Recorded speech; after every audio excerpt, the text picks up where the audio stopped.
సిరిసిల్లలో మాజీ సీఎం కేసీఆర్, తుక్కుగూడ సభలో సీఎం రేవంత్ రెండు వైపుల నుంచి తిట్ల ఎత్తిపోతలతో తెలంగాణ దంగల్ దద్దరిల్లింది. ఈ టెంపో కంటిన్యూ అవుతూనే ఉంది. వలసల రాజకీయమే తప్ప రైతు సమస్యలపై కాంగ్రెస్ సర్కార్కి శ్రద్ధ లేదన్నారు హరీష్ రావు. ప్రతిగా తన స్టైల్లో కౌంటర్ ఇచ్చారు మంత్రి కోమటిరెడ్డి వెంకటరెడ్డి. వ్యవసాయాన్ని పండగగా మార్చి చూపించిండు కేసీఆర్.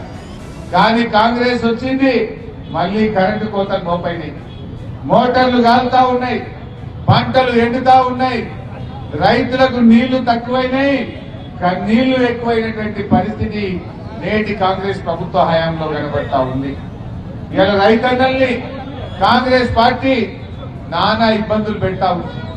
కేసీఆర్ హయాంలో పుట్ల కొద్ది వడ్లు పండిస్తే కాంగ్రెస్ హయాంలో రైతులకు పుట్టెడు కష్టాలు మిగిలినటువంటి పరిస్థితి ఏర్పడ్డది. పంట ఎండిపోయిన మాట వాస్తవం. ఎండిపోయిన దాన్ని లెక్కలు కట్టి నష్టపరిహారం తప్పకుండా కనిస్తాం. కాకపోతే కేసీఆర్ వాళ్ళ ఫ్యామిలీకి చెప్తున్న కేటీఆర్ హరీష్కు, మీకు శవాల మీద పేలాలు ఏడుకునే అలవాటు. ఆ రోజు కూడా నువ్వు పెట్రోల్ పోసుకొని అగ్గిపెట్ట కోసం దూరాలు లోపడినే పడపడమని 20 ఏళ్ళు ఉన్న పిల్లలు మాంసం ముద్దలైపోయి అందులో మా బుద్ధుబిడ్డ శ్రీకాంత్ చారి మొదటిసారిగా ఆత్మ బలిదానం చేసుకున్నాం.